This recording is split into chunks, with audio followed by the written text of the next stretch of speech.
Show में आपका स्वागत है। आज की कहानी का शीर्षक है उस रात जब मेरी रूह कांप उठी।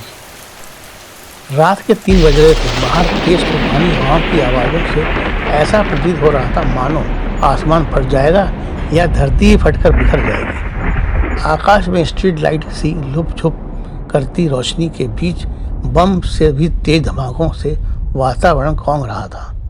ऐसा जान पड़ता था कि कहीं आसमान से ही बिजली गिरी है। तेज धमाके के साथ ही वर्षा ने झमाझम बरसना शुरू कर दिया।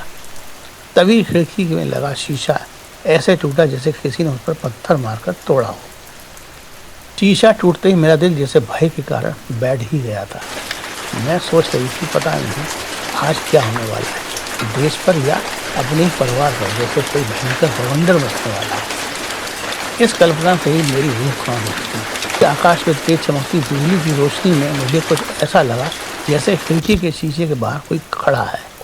मैंने ध्यान से उस अंधेरी काली स्याह तूफानी रात में खिड़की के टूटे शीशे के बाहर झांक कर देखा। मेरा शक सही था। खिड़की के बाहर एक बच्चा खड़ा कांप रहा था। मैं समझ नहीं पाई कि इस तूफानी रात में ये बच्चा अकेला यहाँ कहाँ से और कैसे आ गया। जरूर किसी मुसीबत का मारा है बेचारा। लेकिन तभी दिल के तारों ने मुझे झकझोर कर इतनी रात को ये अकेला नहीं हो सकता, जरूर उसके माता पिता इसके साथ होंगे।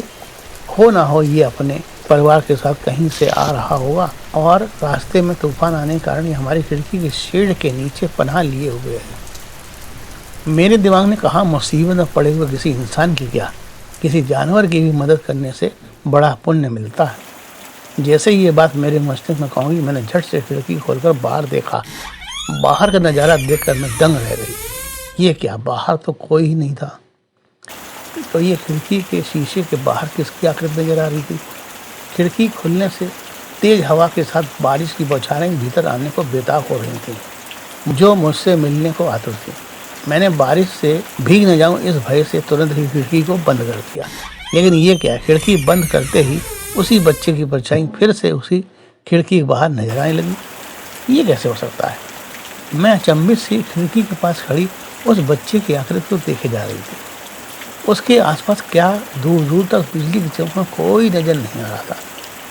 मेरे मन में बार बार एक ही प्रश्न खौंग रहा था कि ये बच्चा हो ना हो अपने परिवारीजनों से इस तूफान में बिछड़ गया है, इसकी मदद करनी चाहिए।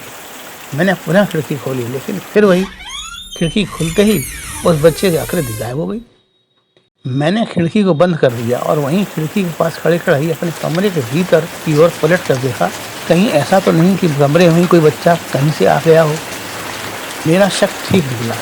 कमरे में ही एक 8-9 साल का बच्चा दीवार से चिपका खड़ा ठंड से कांप रहा था। मैंने उससे पूछा, तुम यहाँ कहाँ से आए। यह मैंने इसलिए पूछा क्योंकि मेरे कमरे का दरवाज़ा भीतर से बंद था। उसने कहा, इस खिड़की से।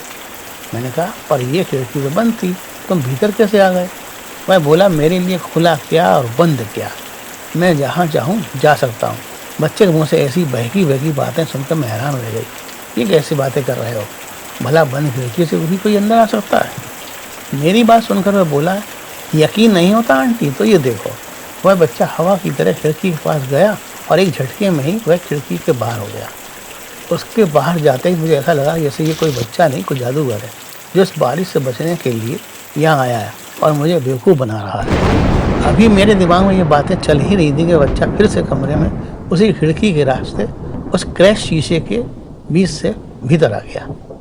मैंने कहा, अरे वाह मैजिक, तुम तो बड़ा अच्छा जादू कर लेते हो, हमें भी सिखाओ ना ये जादू। अब मुझे उस बच्चे से किसी प्रकार का भय नहीं लग रहा था। मेरी बात सुनकर वह बोला, हाँ हाँ क्यों नहीं आंटी, आप भी सीख सकती हो, लेकिन इसके लिए आपको मेरे साथ चलना होगा। मैंने कहा, कहाँ चलना होगा। वह बोला, बस मेरे साथ, जहाँ मैं कहूँ वहाँ। अगर नहीं चलोगी तो मैं आपको ज़बरदस्ती ले जाऊँगा। मैंने हंसते हुए कहा, अच्छा तो मुझे ज़बरदस्ती ले चलोगे, लेकिन कहाँ यह भी तो बताओ। पर मेरी बात पर वह बोला, आंटी आप मुझे बहुत अच्छी लगती हो, मैं आपको छोड़ नहीं सकता। मैंने कहा, ठीक है, लेकिन ये तो बताओ कि तुम रहते कहाँ हो और तुम्हारा नाम क्या है और इस तूफानी रात में यहाँ कैसे आए। मेरी बात सुनकर वह बोला, मेरा नाम ऋषभ है।